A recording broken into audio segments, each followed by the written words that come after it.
siècles précédant la Grande Guerre furent une période de paix et de croissance pour la République. Des dizaines de systèmes stellaires rejoignirent le Sénat galactique.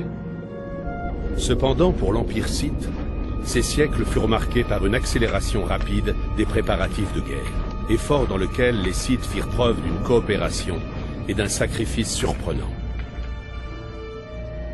Je soupçonne depuis longtemps les Sith d'avoir profité de ces nombreuses années pour infiltrer les cercles politiques de la République et même l'ordre Jedi. Et c'est en consultant des archives historiques que j'en ai découvert la preuve flagrante. Aayson Jint était un Jedi de 4e génération, considéré par beaucoup comme le padawan le plus prometteur de l'ordre. Ayant un héritage similaire, Maître Barel Ovaïr, érudit Jedi vénéré, prit Jint comme apprenti. Ensemble, Ovaïr et Jint parcoururent la galaxie, étudiant les mystères de la Force. Au fil des ans, le duo devint de plus en plus ambitieux et finit par se lancer dans une mission titanesque. Ils décidèrent d'explorer les anciens temples Sith de Yavin 4. Leur objectif était d'inspecter le lieu de repos éternel de Naga Sado, un des seigneurs Sith les plus puissants qui n'ait jamais existé.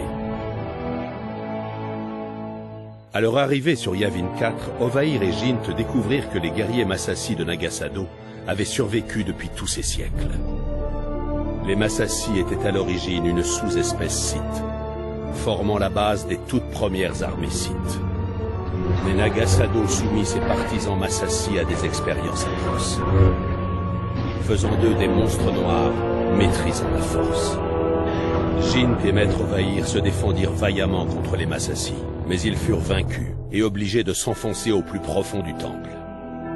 Là, ils rencontrèrent les énergies noires qui subsistaient dans le tombeau de Naga Sado. Des semaines plus tard, Maître Ovaïr rentra seul au temple Jedi de Coruscant, blessé et à moitié fou à cause des tortures qui lui avaient été infligées.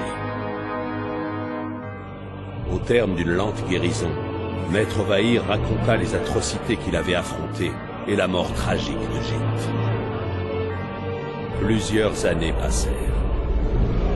Et puis un jour, Aayson Jint réapparut mystérieusement sur Coruscant, vêtu comme un guerrier Massassi et bien décidé à tuer Maître Ovaïr. Possédé par l'esprit noir de Naga Sado, Jint attaqua son ancien maître en plein jour.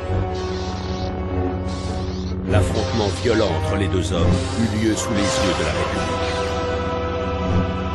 Les nouveaux pouvoirs de Jint étaient redoutables, mais Maître Ovaïr l'emporta. Tout le monde fêta le triomphe d'Ovaïr sur les ténèbres et le Conseil Jedi supposa que l'affaire était réglée. Tout le monde oublia de se poser une question. Pourquoi l'esprit de Naga Sado voudrait-il se venger? Et surtout, pourquoi de Maître Ovaïr? La réponse s'est imposée après une étude approfondie de l'héritage Jedi d'Ovaïr. Son père et son grand-père avaient eux aussi exploré les tombeaux d'anciens seigneurs Sith. C'était une famille d'infiltrateurs Sith. La mission d'Ovaïr sur Yavin 4 n'était pas pour les Jedi, mais pour son véritable maître, l'empereur noir des Sith. L'empereur savait que les esprits des anciens seigneurs Sith pourraient être une menace pour son pouvoir quand il rejoindrait la galaxie un siècle plus tard. Le voyage d'Ovaïr sur Yavin 4 était une frappe préventive, destinée à sceller le tombeau de Naga Sado et s'assurer qu'à son retour, les seuls ennemis de l'empereur seraient les Jedi et la République.